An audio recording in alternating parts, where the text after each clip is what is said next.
Maybe you were thinking, hey, I like the idea of community of grace and peace, but for the good of our city? What does that even mean?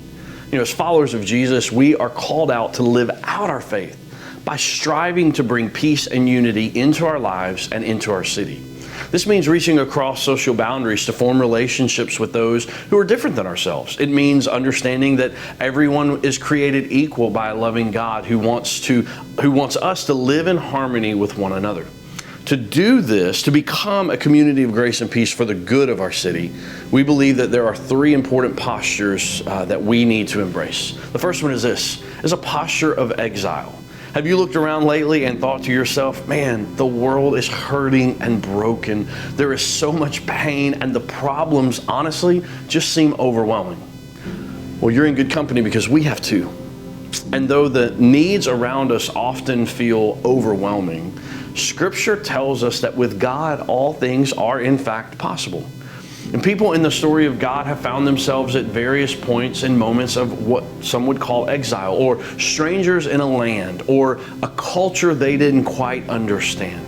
And in Jeremiah 29, God tells those in exile to actually seek the peace and prosperity of the city that they were carried into. The second posture is this, is a posture of mercy.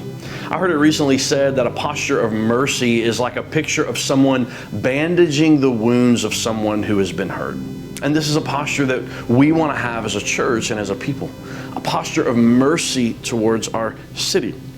Jesus told a parable, we call it today the parable of the Good Samaritan. And it was a story simply about a passerby who found someone in a ditch, hurt and wounded. Now it's interesting, this Samaritan didn't need to know the hurt person's backstory. They didn't need to know how they ended up in the ditch. This Good Samaritan just saw someone hurting and moved into a posture of mercy, bandaging the wounds of the one that was hurting. So we want to have a posture of mercy, but also we want to have a posture of justice. And with this third picture or posture that we want to have, the picture of mercy might be bandaging the wounds of the hurting. The picture of justice is someone who works to stop others from being hurt. And this posture will oftentimes put ourselves in situations that could feel overwhelming, but it is what God has called us as His followers to do. And we get a picture of this in Acts 6. A certain group of widows were being overlooked in a temple program that just distributed food. And this program was for widows. So what was going on?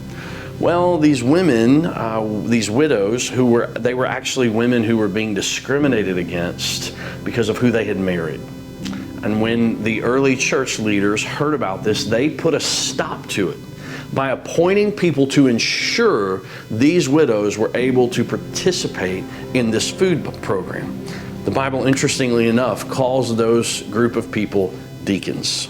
We believe that these three postures enabled us to be for the good of our city, whether it be through our school partnerships, creating other city partnerships with organizations, or simply needs you learn about in your neighborhood and seek to meet those needs. We want to be for the good of our city because, as Jeremiah 29 says, pray to the Lord for it, because if it prospers, you too will prosper.